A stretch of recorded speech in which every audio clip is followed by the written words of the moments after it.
देख रहे हैं प्रतिभा टाइम्स, खबर हमारी, नजर आपकी। हेलो जी, वरिष्ठ पत्रकार आदरणीय राजीव शर्मा जी बोल रहे हैं? जी बोलिए। जी, हम दीप मिश्रा बोल रहे हैं प्रतिभा टाइम्स से। जी जी दीजिए। दोस्तों, आज हमारे साथ जो है हमारे टेलीफोन लाइन पे वरिष्ठ पत्रकार, प्रिंट मीडिया व इलेक्ट्रॉनिक मीडिया पे काम कर चुके आदरणीय राजीव शर्मा जी हैं। दोस्तों, हमें चिंता है चौथे स्तंभ का हो रहा अपमान, चौथे स्तंभ से जुड़े लोगों का हो रहा अपमान। इसको लेकर के हम वार्ता करने जा रहे हैं। आदरणीय वरिष्ठ पत्रकार हमारे, जो विभिन्न इलेक्ट्रॉनिक मीडिया चैनलों और प्रिंट मीडिया में काम कर चुके हैं और इस समय इंडिया नैरेटिव के वरिष्ठ पत्रकार हैं। तो सर, आपसे हम ये जानना चाहते हैं कि जो चौथा स्तंभ है, इस चौथे स्तंभ का अपमान कब तक होता रहेगा भारत देश में? आप किस चौथे स्तंभ की बात कर रहे हैं दीप मिश्रा जी? चौथा स्तंभ? अरे आप भी तो चौथे स्तंभ के अंग हैं सर, हम भी चौथे स्तंभ के अंग हैं सर। क्या आप पत्रकारिता को, जर्नलिज्म को, क्या आप चौथा स्तंभ कह रहे हैं? सर, पत्रकार जर्नलिज्म जो है वो चौथा स्तंभ तो है ही। चौथा स्तंभ दीप मिश्रा जी, भारत के संविधान में चौथा स्तंभ नाम की कोई चीज नहीं है। कानून व्यवस्था में चौथा स्तंभ नाम की कोई चीज नहीं है। भारत में केवल एक प्रेस एक्ट है, उसके तहत एक प्रेस काउंसिल ऑफ इंडिया है जो दंत विहीन है, जो नख विहीन है।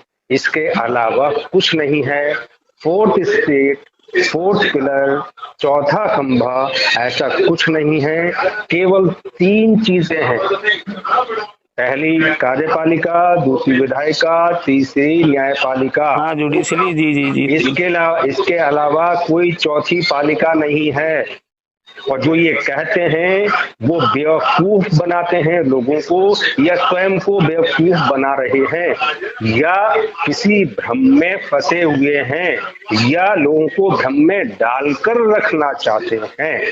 संविधान की धारा 19(1) के तहत फ्रीडम ऑफ स्पीच, अभिव्यक्ति की आजादी, वो 19(1) में दिया हुआ है। आप उसके तहत आप कुछ भी लिख सकते हैं, कुछ बोल सकते हैं, लेकिन उसी की 19(1) की धारा 2, 19 की धारा 2 आप पर बहुत सारी प्रतिबंध लागू करती है। तो भारतीय संविधान में कार्यपालिका, न्यायपालिका और विधायिका, इनके अलावा चौथी कोई चीज नहीं है, चौथा कोई स्तंभ नहीं है। तो सर, ये कोई अपमान वाली बात नहीं है। जो नहीं है सो नहीं है। तो सर, क्या चौथा स्तंभ जमीन पे नहीं है? कोई चीज नहीं है जमीन पे, क्या हवा में भी नहीं है। ये केवल बयानबाजी, कोरी बयानबाजी है। जो ये कहता है कि चौथा स्तंभ, कोई चौथा स्तंभ नहीं है। ना हवा में है, ना आसमान में है, ना जमीन पर है। नहीं, तो जब चौथा स्तंभ है ही नहीं, ना हवा में है ना जमीन पे चौथा स्तंभ है, तो जो है हमारे माननीय नेतागण चौथा स्तंभ का नाम क्यों लेते हैं? चौथा पत्रकारिता मीडिया को जो है चौथे स्तंभ के नाम से संबोधित क्यों करते हैं? मैं बताता हूँ। और फिर चौथे स्तंभ का अपमान करने का जो है, हमारा आपका अपमान करने का जो है, उनको क्या अधिकार है? इनको किसने अधिकार दिया है? पहली बात यह है कि आप चौथा स्तंभ है ही नहीं, तो आपका कोई अपमान करे। आप चौथा स्तंभ है ही नहीं, जर्नलिज्म चौथा स्तंभ है ही नहीं, तो जो चीज है ही नहीं उसका अपमान क्या हो सकता है? पहली चीज। दूसरी चीज की आपके माननीय नेता चौथा स्तंभ क्यों गाते हैं? हाँ, चौथा स्तंभ हमारे माननीय नेता क्यों कहते हैं, क्यों कहते हैं?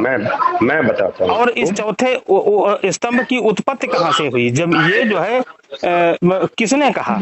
आप सुनिए, आप धन्यवाद, आपका कुछ समझ के सुनिए आप। भाई साहब, सबसे पहले इस चौथे स्तंभ का नाम 1787 में एक थॉमस कैरिल नाम के एक लेखक ने लिखा था। समझे साहब? जी, किसने? उसने थॉमस कैरिल, अच्छा, थॉमस कैरिल जी।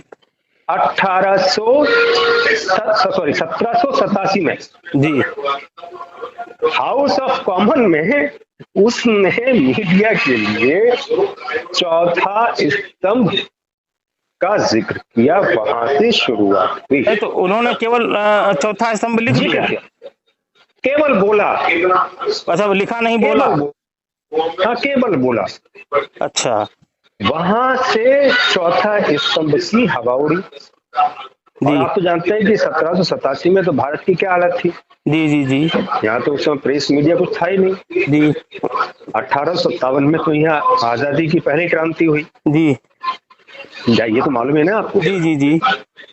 लेकिन हमारे जवाहरलाल नेहरू जैसे कुछ नेता जी जो अपने आप को कहते थे कि वो धोखे से हिंदुस्तान में पैदा हो गए हैं, वो हैं।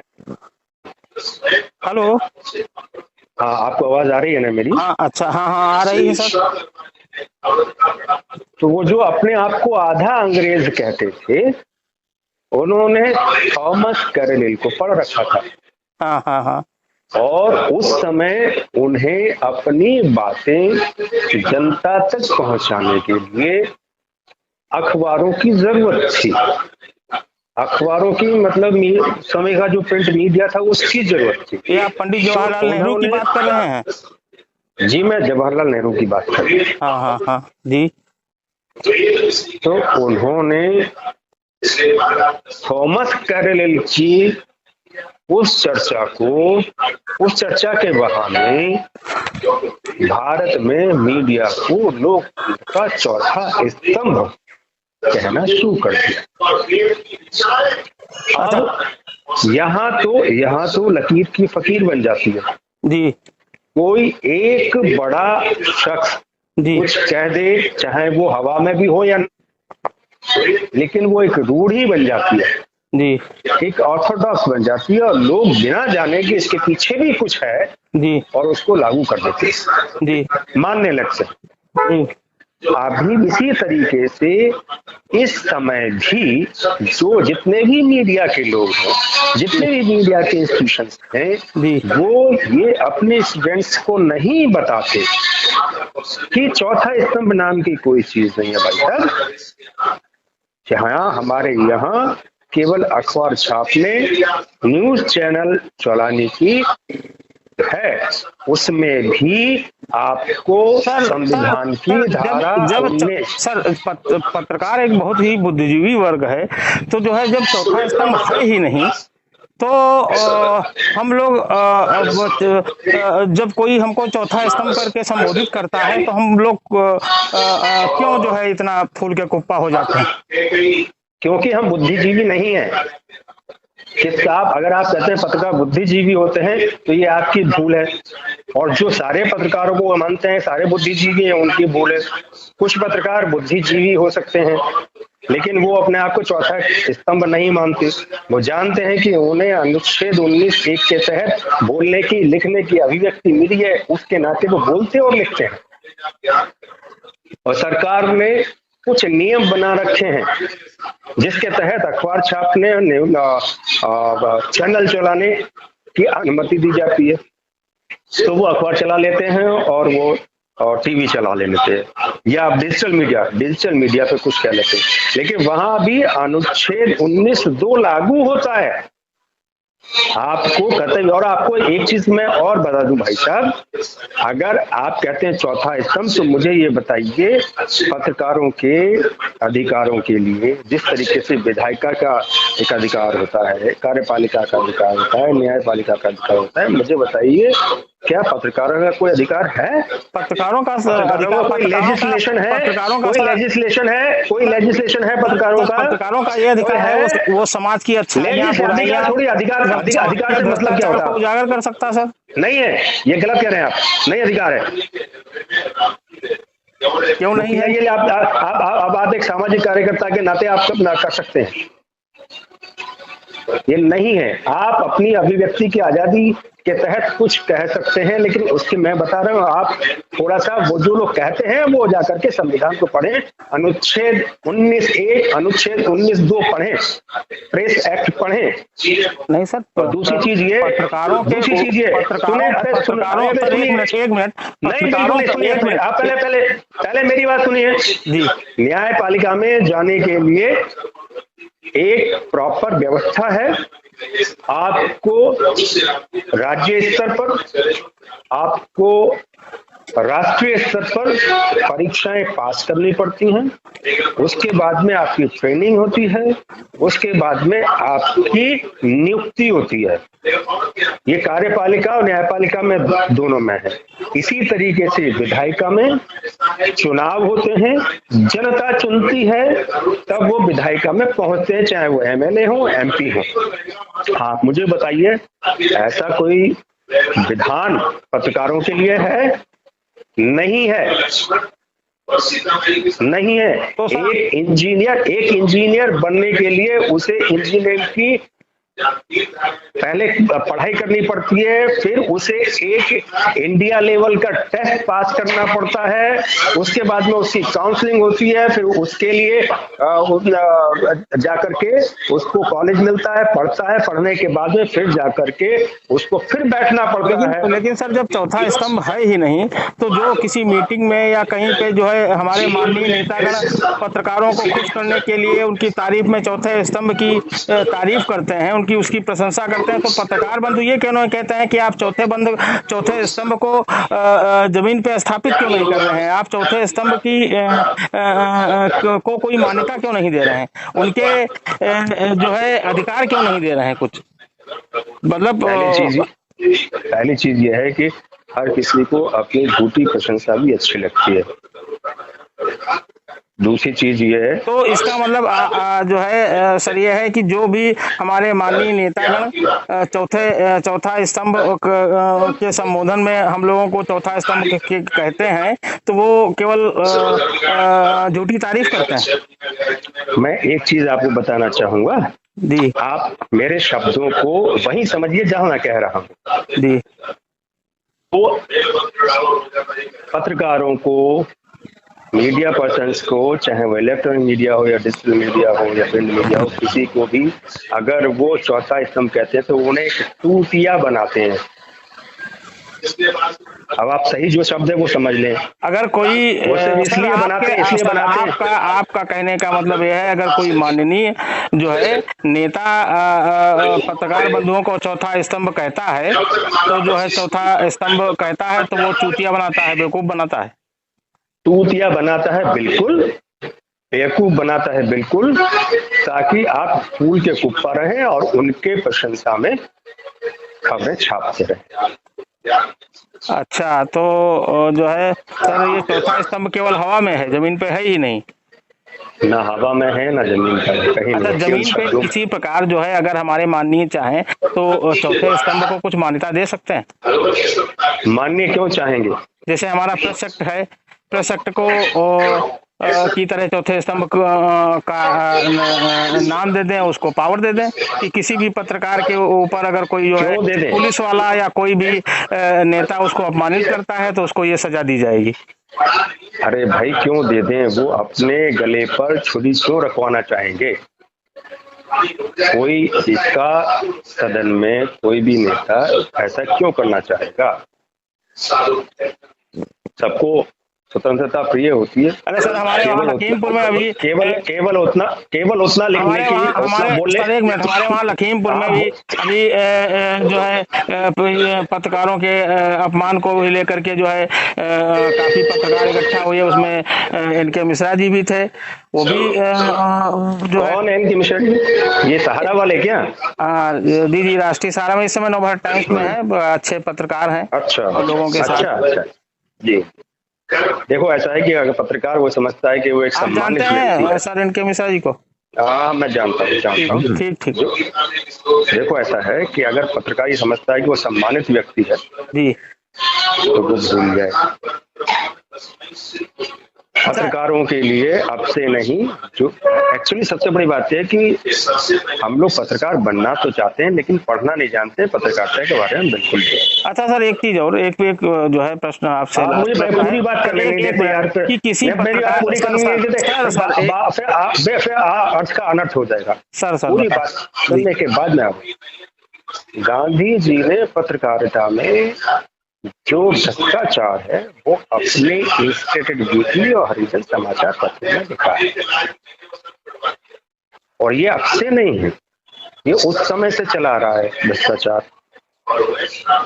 तो हम पत्रकारों को ये जानना चाहिए कि हम अगर लिखने के कुछ लिख सकते हैं तो इसका मतलब ये नहीं कि हमारे माथे पे कोई कलगी लग गई।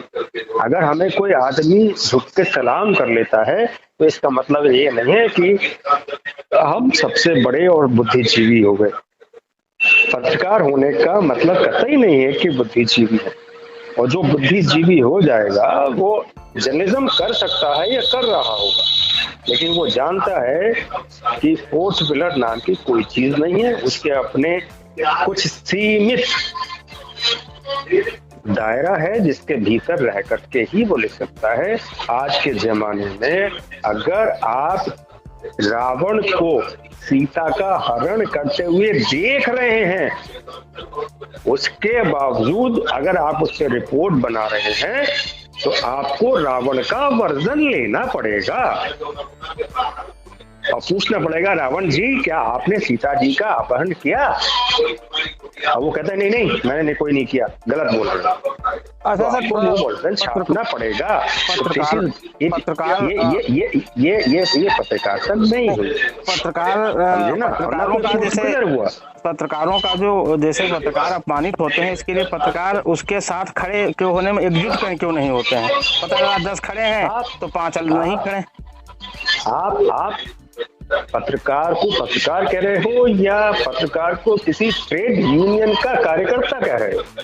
अगर पत्रकार अपने आप को ट्रेड यूनियन का कार्यकर्ता कह रहा है, समझ रहा है, तो आप बहुत उसको ये साथ जितने भी ट्रेड यूनियन वाले सबको एक जगह आना चाहिए। यही तो मानसिकता है। हमारे कुछ लेफ्ट मानसिकता के लोग जो कुछ अखबारों में मीडिया संस्थान में पहुंच गए, वो अपने आप को ट्रेड यूनियन का कार्यकर्ता समझने लगे।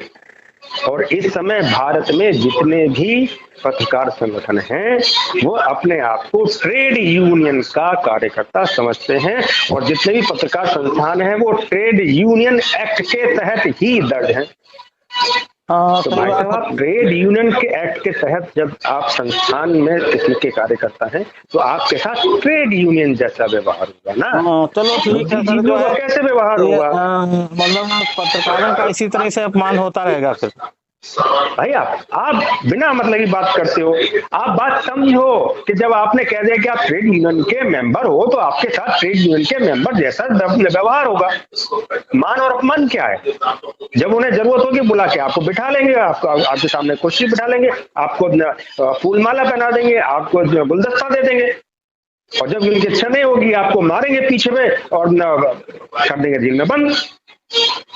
अच्छा तो सर ये मतलब चौथा स्तंभ जो है जमीन पे नहीं था। देखिए अब आप मुझे 14 स्तंभ पर बात ना करें, क्योंकि पत्रकारिता चौथा स्तंभ नहीं है। मैं आपको बता चुका हूँ, स्थापित कर चुका हूँ, चौथा स्तंभ नहीं है। ठीक है सर, नाम की चीज कुछ नहीं है। ठीक है सर, जब बड़े बड़े पत्रकारों का भी अपमान हुआ है, उनके साथ लोग नहीं खड़े हुए, तो मुझे बताओ चौथा स्तंभ, मुझे बताओ चौथा स्तंभ नाम का कोई चीज होता? तो एक मैं नाम लेना चाहूंगा तरुण तेजपाल का। हालांकि मेरी वैचारिक स्थिति उनकी वैचारिक स्थिति से भिन्न है, किसकी? लेकिन वो एक तरुण तेजपाल जिसने अच्छा, तरुण तेजपाल, तहलका.com। तरुण तेजपाल जिसने तहलका शुरू किया था, जी जी, है ना? जी जी, पत्रकार उस समय की पत्रकारिता को जब जोड़ के रख दिया तो एक नई दिशा दी थी कि कैसे पत्रकारिता की जा सकती है। हालांकि मैं उनकी जो वैचारिक स्थिति है उससे मैं भिन्नता रखता हूँ, जी जी जी जी जी, लेकिन उस व्यक्ति ने कितना बड़ा नाम कायम किया था। जी जी जी, वो चौथा स्तंभ होता है कि कोई एक आरोप लगा दे, सिर्फ पूरा करियर, पूरी तहलका खत्म हो गया।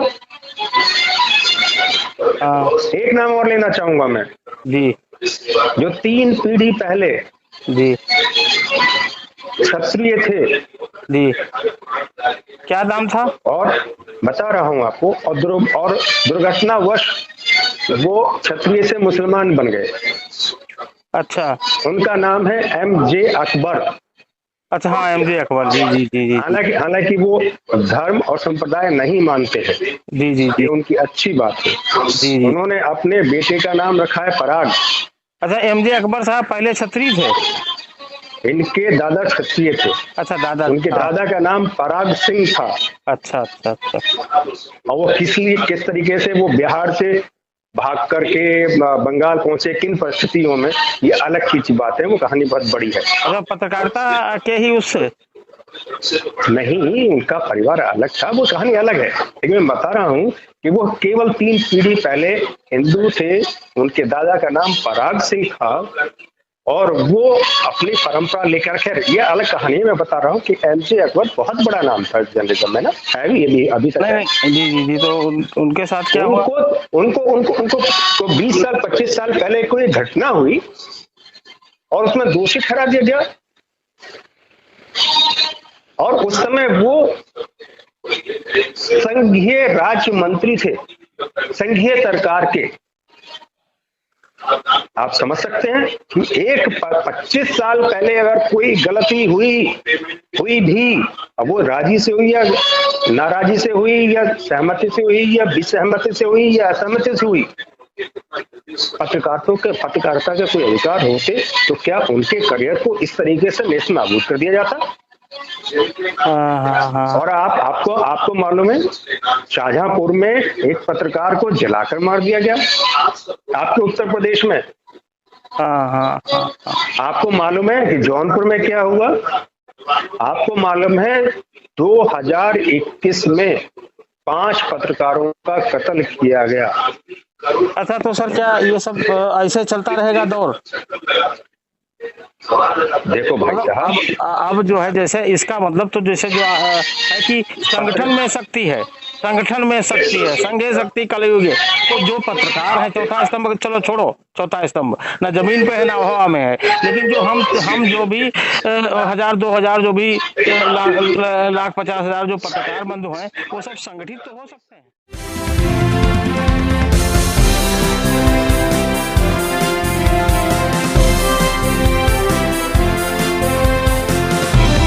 आप देख रहे हैं प्रतिभा टाइम्स, खबर हमारी,